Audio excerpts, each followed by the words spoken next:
Osteoarthritis आणि rheumatoid arthritis यातील फरक काय?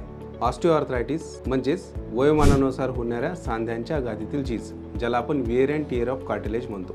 तर रुमॅटॉइड आर्थरायटिस हा एक ॲटोइम्यून डिसीज आहे, जो की कुठल्याही वयोगटात होऊ शकतो. प्रामुख्याने तो तरुण पुरुषांमध्ये किंवा महिलांमध्ये होतो. ऑस्टिओआर्थरायटिसमध्ये प्रामुख्याने गुडघ्याच्या गादीची झीज होते, तसेच हाताच्या अंगठ्याच्या गादीची झीज होऊन तो उठबस करताना किंवा काम करताना तो सांधा दुखू शकतो. तर रुमॅटॉइड आर्थरायटिसमध्ये हाता व पायाची छोटी व मोठी सांधे यावर सूज येते, दुखतात आणि सकाळी उठल्यावर अकडतात.